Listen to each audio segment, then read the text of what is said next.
fantastic, though chilly morning in the capital, Friday, the 4th of July, 2025.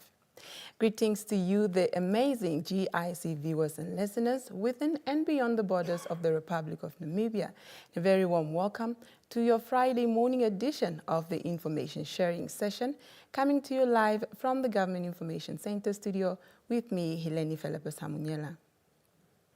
For this morning, we are turning gears or shifting the focus to the heart of the Hartab region, where we are discussing the historically rich town of REHOBOTH as we unpack the updates on progress and development programs underway currently in the town of REHOBOTH.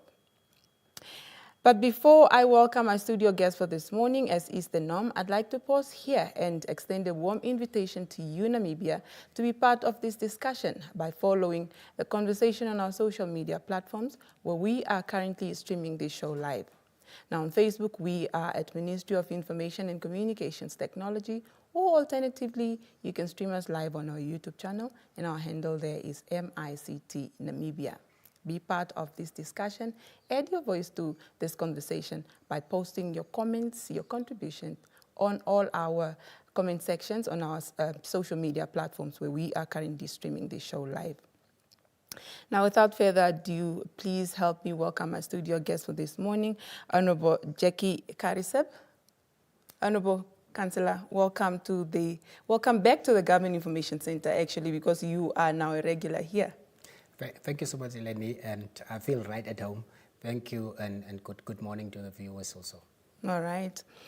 Now, Honorable Councillor, first things first, I'd like to find out from you. There is an initiative that has made, strides in the REHOBOTH Town Council there as far as news is concerned. The Cake Net Dorp van die Jaar competitie. I hope I pronounce it correct. Now, I want to find out from you, from the leadership perspective, what has the REHOBOTH Town Council taken in supporting this initiative? And was it a community-driven project that the council have decided to champion, or was it initially initiated by the council structures? Eleni, REHOBOTH is a town where collaboration is at the core. REHOBOTH Town Council, usually it is our mandate to make the town beautiful and to put the town on the platforms both nationally and internationally. So we are closely working with different community members and groups and organizations that would help us to propel this town to higher heights. So therefore, when the Cake Net Dorp van die Jaar competition started, we were approached by some community members to say, REHOBOTH has all it takes.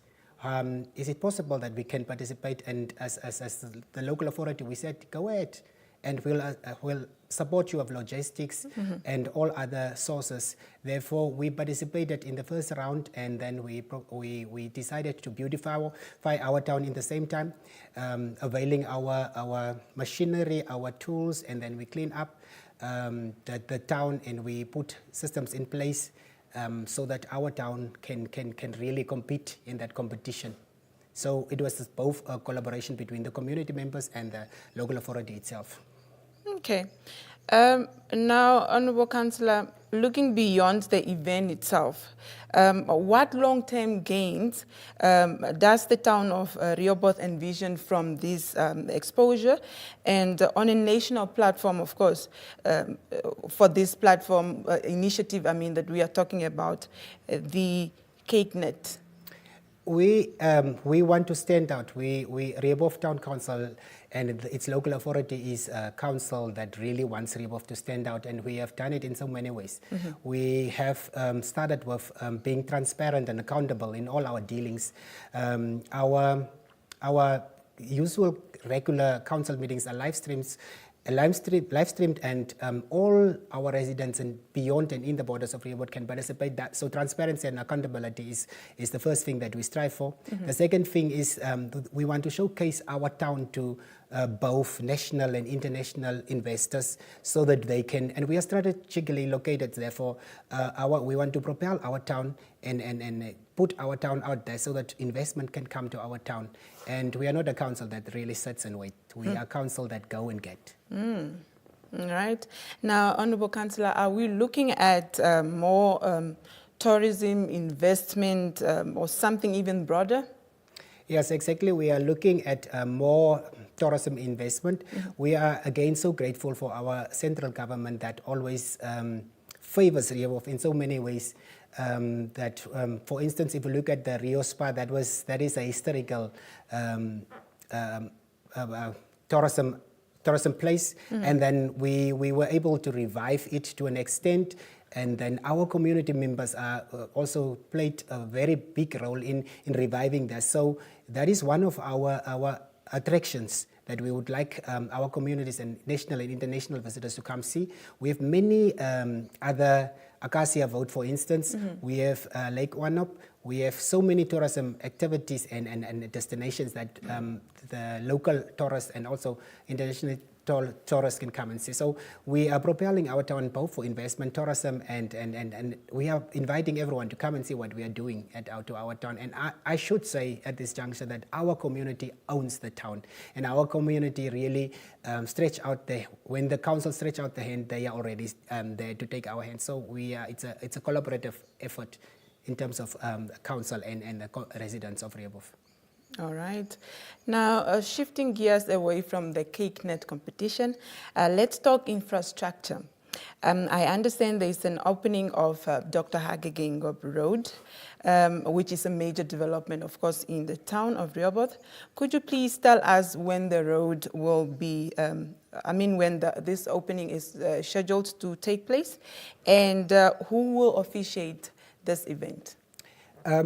As this is also part of our feedback session, we already announced that we have honored two significant gentlemen in the person of the late Captain Hans Diergaard and our late President, Dr. Hage Geingob.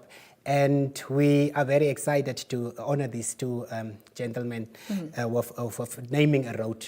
So the commissioning of the Dr. Hage Geingob Road, we have work with the family closely, the former First Lady, the third former First Lady and her family. They're so excited to come to Rehoboth, and they are really honored that we have bestowed this honor on the late President. Therefore, we have negotiated that we do it on his birthday. I think it's the 3rd of August. Yes. And the family as a whole will join us that day. We are still in a discussion. We'd also like our current President, Mayor Netumbo, to also be, Her Excellency Mayor Netumbo, to be also there. So we are excited as the whole family of the late President will be present. They've confirmed, and we are just waiting for the confirmation from the Presidency, and then that road will be commissioned, hopefully on the birthday of the late President, which is the 3rd of August. Interesting. I like that very much.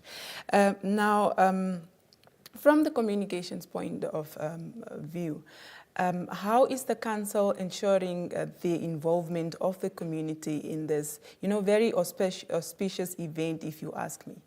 We have used various platforms of media to invite and to inform our residents. We, as I've said, we have very active PR desk in our offices, and we have it's all over our platforms, and also we engage with the local radio stations, where we also had an engagement yesterday, and the information is out there. But as the time approaches, we will still make deliberate efforts to inform our residents and to ask them to invite them to be actively part of the program. We are hoping that they will be coming, and there will be certain groups performing from the community, because they are as excited as we are as the local authority about this great event. All right. Now, Honorable Kariseb, in the beginning, as earlier mentioned, we are talking about the development projects that are underway in the town of Rehoboth. I am made to understand that the town of Rehoboth has signed or memorandum of agreements with institutions such as the Lingua College, as well as the sister town of Ludwig's municipality.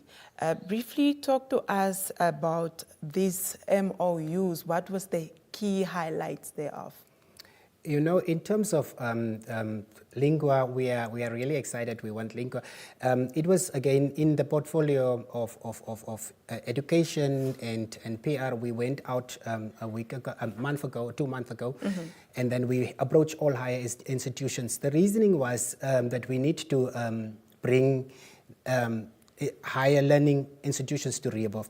Now, REHOBOTH being the biggest town south of Windhoek in population, we saw it fit that we need to attract tertiary institutions to REHOBOTH. We have also examined some instances where our students that are coming from our town would usually come to Windhoek for studies, and then they would not be able to maintain the studies due to the commuting, rather the financial burden that it gets. So we have approached different institutions to come and set up shop in REHOBOTH. And therefore we tried, Lingua was very welcoming, amongst others that we are still looking at others, but Lingua was very welcoming. Lingua wanted to start as soon as possible. So also in other space where we are collaborating with Lingua, according to our memorandum of understanding, is that we would like to also capacitate our staff from the town council itself, whereby we would also benefit from the programs that will enhance prior learning that they have. Sometimes they have the experience, but they don't have the certification. So we would also work with Lingua to upgrade and capacitate and give qualifications to our staff members. We have also looked at unemployment at our town, and we have decided education. By educating our young people, will be able to reach the goals that we want to. We also complemented in terms of what the policy directive from the presidency was to all the institutions, that we need to take up internships and apprenticeships to alleviate unemployment in our community. So these are areas where we are trying to collaborate with Lingua, and we have signed the memorandum of understanding, and we'll start soon to work on it. In terms of Lutrets and Swakopmund, we are looking at their best performing or best practices that they are having. And you'd see that Erongo is very rich in resources, and they are performing very well. And they have, we have just recently, our properties department came back from Swakop, where they learned from the best practices that they have. And before that, we also went to stick up a candle to see how they are doing in youth employment, youth empowerment. And then we, soon after we came back, and we have now put on our Union Town Council. We put up, they were there at the inauguration of our Union Council. And we'd like to sign memorandums of understanding with both towns in infrastructure development, youth employment and empowerment, and also sharing of best practices in many areas. So therefore, it's very crucial that towns keep abreast. And our aim at REHOBOTH Town Council is that we are part of the government. We are not visitors to the government. We are part of the government, and we complement every policy directive, and we filter it through to our local authority as well when it comes to the central government. So we are go-getters. So that's what we are doing. I like that. I've always known the REHOBOTH Town Council to be go-getters, right? Now, Honorable Karisab, I wanted to find out from you. I like the fact that you are benchmarking with your sister municipalities or town councils in the country. I'd like to find out from you, are you perhaps thinking of, extending to outside the borders of the Republic of Namibia to leverage really and benchmark on the best practices, as you earlier on mentioned? Yeah, I think in what we first need to establish is that they are always saying Namibia is the best policy. So we are looking at, but the practice of thereof is something to be desired for. So we are all currently looking at the local authorities in our nationally, so that we can learn from them. But we have other programs that are going beyond beyond the borders of Namibia, such as the SAMSA Games, where every municipality is taking part. It's also a platform not only for sports and networking, it's also a platform where we learn from good governance in other countries, how governance structures are working in other countries, and it's also at the same time wellness for our employers at the councils. So very soon there will be the SAMSA Games. Namibia was so lucky last year that it hosted these SAMSA Games. So this year Lesotho is hosting those games, and we are also trying to network during those time and also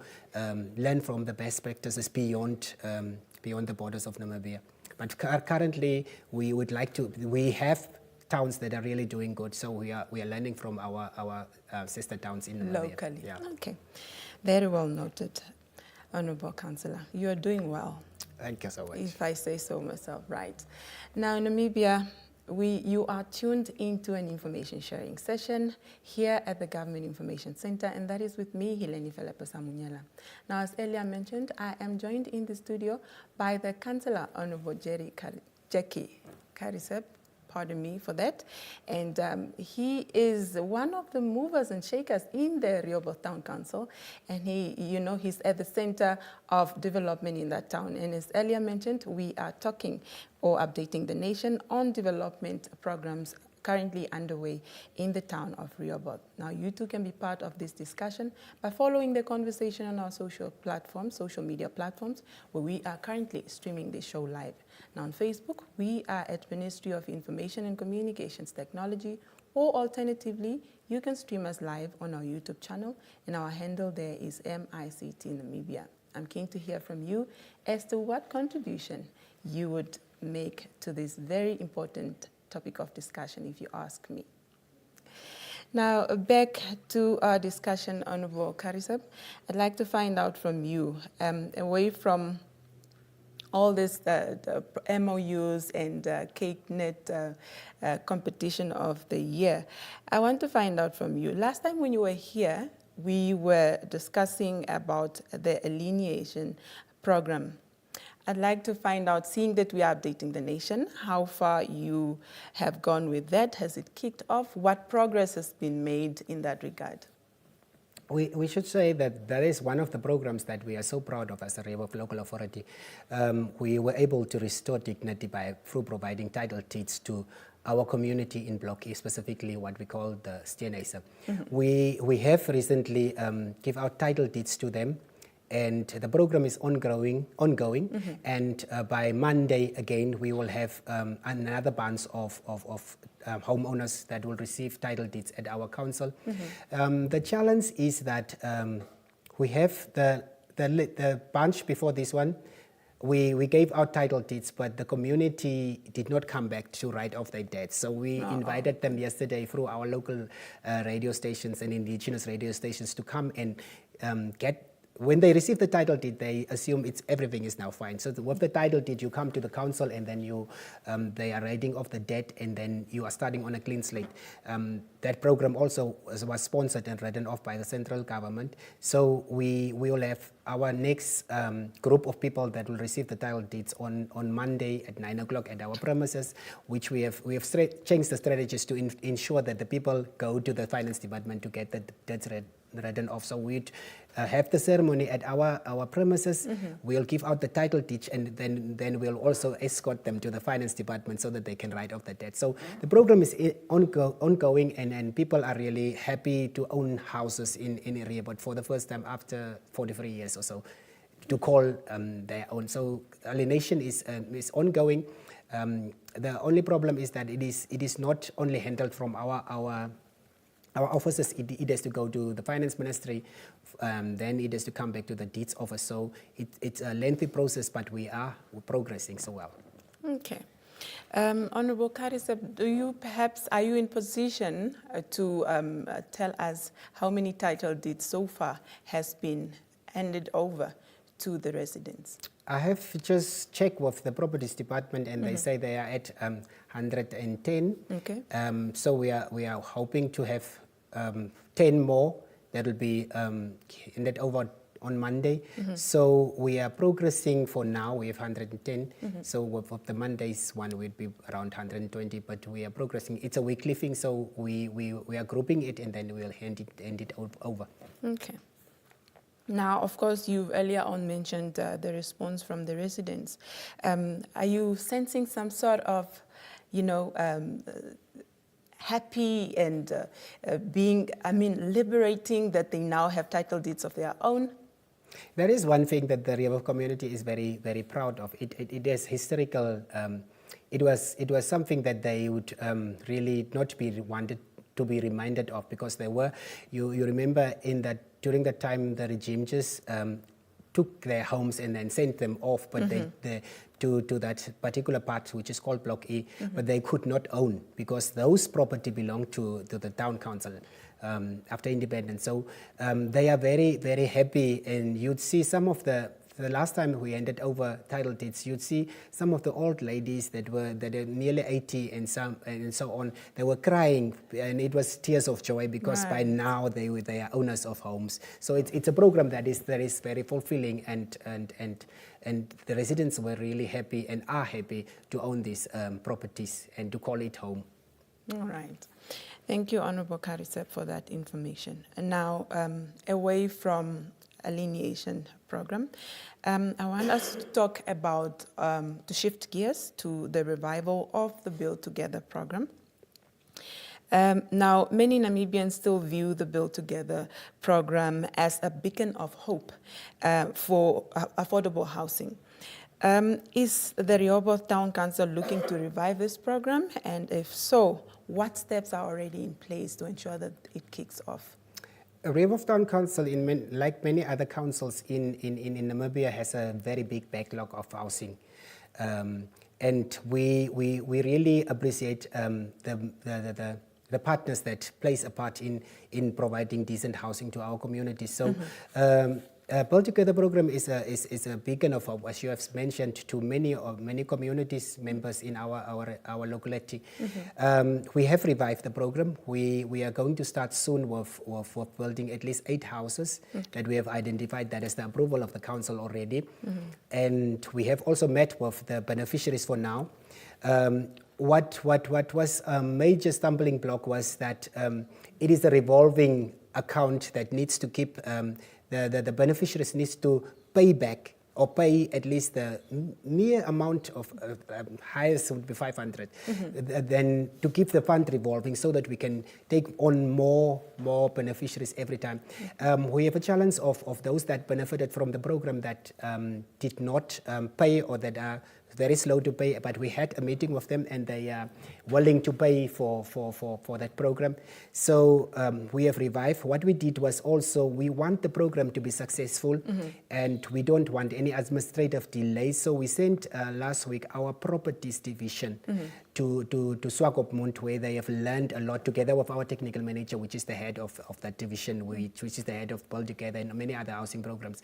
So they went to Swakopmund and they benchmarked for a week. They were taught, and Swakopmund is doing very well in housing. So they learned a lot, and they came back, and the implementation of the program will start soon.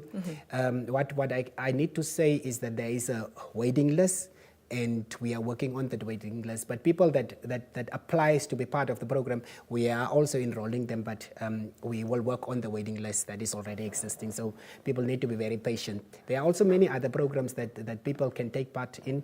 We also collaborate with the Shack Dwellers Federation. We have the Samstam community, and we have the NAC, we have GIZ that formalize informal settlements. So there's a lot of housing and property ownership programs that we eventually want our residents to be part of. So it's not only Build Together. We have NHE that started last week or 2 weeks ago. We have allocated land to them, 100 urban, and then they had their meeting 2 weeks ago in REHOBOTH, where they invited people that are eligible and that will be able to pay off their loans, and they are starting very soon to build. So there is also another program that our community is taking part. Okay. Honorable Councillor, I just wanted to, for the benefit of the viewers that are at home, watching or, listening to this discussion right now. You've mentioned for the Build Together program, there's a 500 that needs to be paid. Is it 500,000 or 500 Namibian dollars?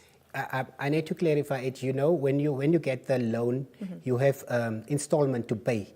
Now that installment, basically, when it comes to build together houses that we already allocated, the program beneficiaries that already receive, that installment will not be more than 500. That's what I mean. Okay. It's not you are paying 500. Oh, okay. It's those that already benefit and that are in the houses already, that in the past cohort programs, they are to pay an installment so that those funds can revolve, and then we build more houses for the people that are applying. So the $500, $400 that they are paying should be monthly installments that they contribute towards the loan that they receive from the Build Together program. All right.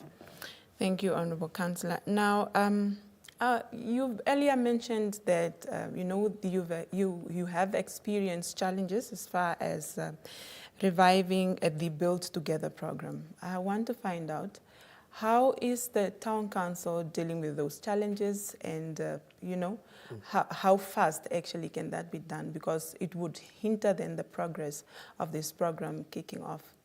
Yeah, what the challenges were, obviously, as I've said previously, the repayment by the beneficiaries. That one we had a meeting with the beneficiaries, and we have ironed it out with the finance department and the properties department. The other one was to expedite the program so that we can see the results sooner than we really would like to. So therefore, it was administrative, sort of. So that's why we benchmarked with Swakopmund. And that's why we sent our properties division together with our technical manager to Swakop to learn in practice what are they doing, how are they implementing the program, and they came back with the know-how. So the Build Together program will start very soon, and we will have the administrative. We have also deliberately make sure that we would assign someone from the finance department that would specifically only work with the Build Together program. And we have also assigned from the properties division someone that would already work with the Build Together program, because there's a different, as I've mentioned, there's a different programs, and we want specifically focal people that would work with this program, both on finance and both on properties or on the building itself. So we have deliberately made efforts that this program can start immediately. The council was stabled with beneficiaries that we have vetted through, and then we saw these other beneficiaries that we can start with. That's why we would start with 8 very soon, and then the program will now continue. Okay.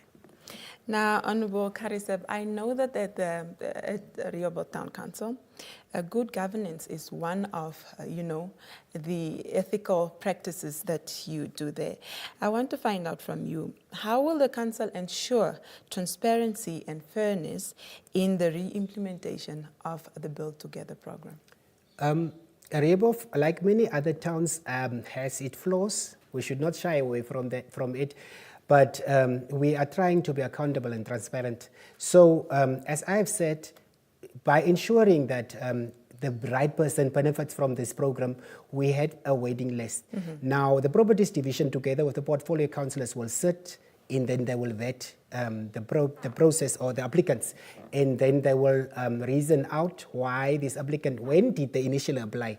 It's a first come, first serve process that we are following, and then we will see to it that this person applied, when did they apply, are they eligible in terms of the time, do they have the finances, are they eligible due to the financial requirements that the program sets out. Right. And once we check that those things, the properties division will now again go back to making it a submission after the consultation, and it will come to council for deliberations, and then when we are done with the deliberations and we resolve on it, we send it to the ministry, so that the line ministry can also see whether it is the right person that would benefit from the program. So the process of vetting is lengthy, but it is lengthy in the sense that it would assure that the right person benefits from the program.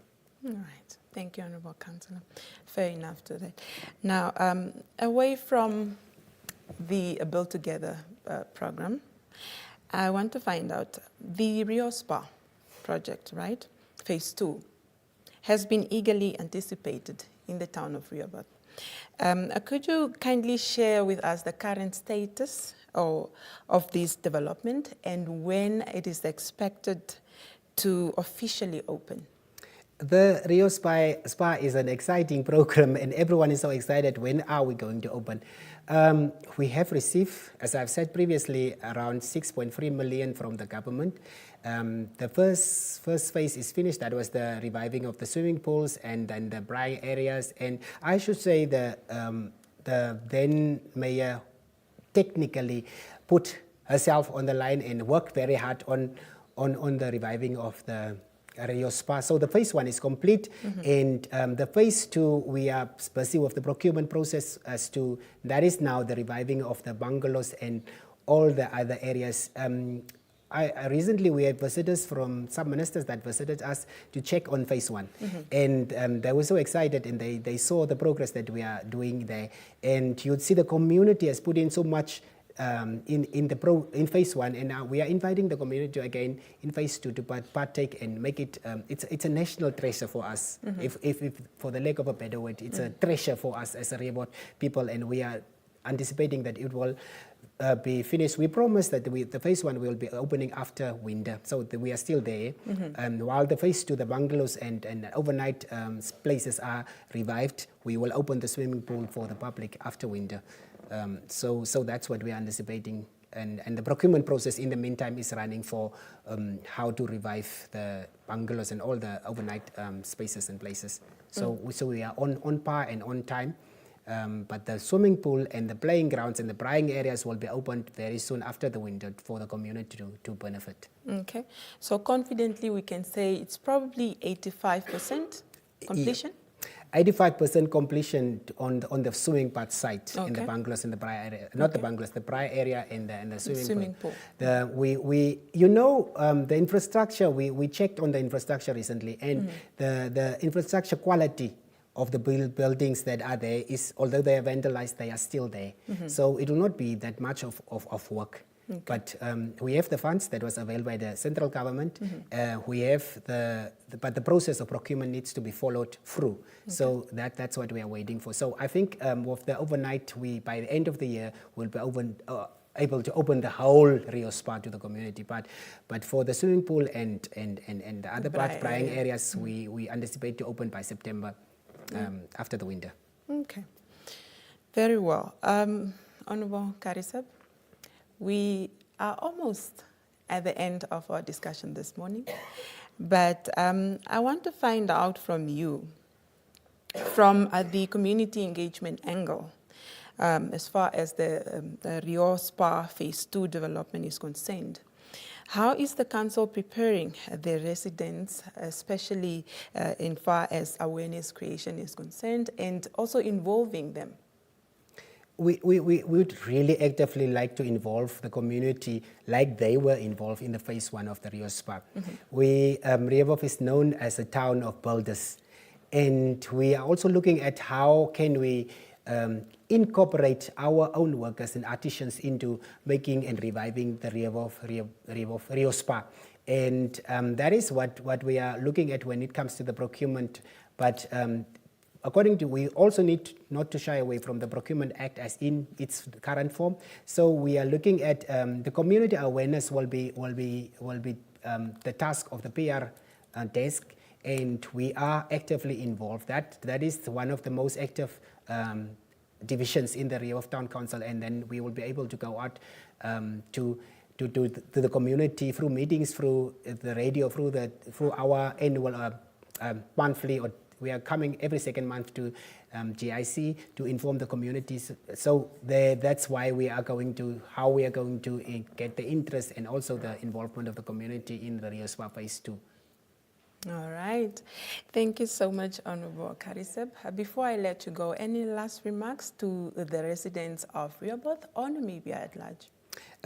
As I've said, and I would like to emphasize that REHOBOTH, like many places, local authorities in Namibia, has its own challenges, but we tend to work on them, but we also would like to thrive on what we are doing good. So therefore, we have challenges in provision of services to our community in terms of finances, where we are unable in some areas to provide bulk services to community members, but we have an open door policy whereby community members or organizations can come in, and then we sit together and we look at solutions. We had such meeting yesterday again with some of the groups that benefited from our housing program, but were unable to provide for bulk services. So, and then we'd also like to invite the other local authorities in Namibia to take our initiative of being the governance, center of governments at grassroots level, and not to just wait for the central government, but to go out there and make and forge partnerships and collaborations with other towns and other institutions, so that we can provide the governance already at grassroots level, and we will be complemented by the central government. Our policies from the central government are quite good and quite inclusive. So if REHOBOTH has benefited a lot, and that is because we reach out to the central government and many other partners. So we are just sharing this best practice with other local authorities, so that they can also use this method and be transparent and accountable for in our dealings as government on grassroots level. That will be my advice. All right. Thank you so much, Honorable Karisab, for taking out time from your busy schedule and come here to update the Namibian nation on the programs, developmental programs or investment programs currently underway in the town of REHOBOTH. It is always such a pleasure to have you here and have your energetic self here, telling us about all that is happening there, and of course inviting the other town councils to piggyback from the emulative, practices that the REHOBOTH Town Council is currently thriving on. From the government information center's view, I honestly appreciate that very much. Eleni, thank you also for having us. We feel right at home when we come to the Government Information Center, because I think there is a platform where we can, as local authorities and many institutions of the government, come and share what we are actually doing as governance of people that are elected and entrusted with the mandate of governing a town or the country at large. So we are always at home when we come to the Government Information Center. So thank you for having us. All right, thank you so much. Namibia, that was Honorable Jackie Jackson Karisab. He's the Councillor of Public Relations and Corporate Affairs, Land and Investor Relations Management in the Town Council of REHOBOTH. From myself, Heleni Felapo-Samunyela, we have been discussing about the developmental programs in the town of REHOBOTH. It has been a pleasure being in your company. Until next time, take care.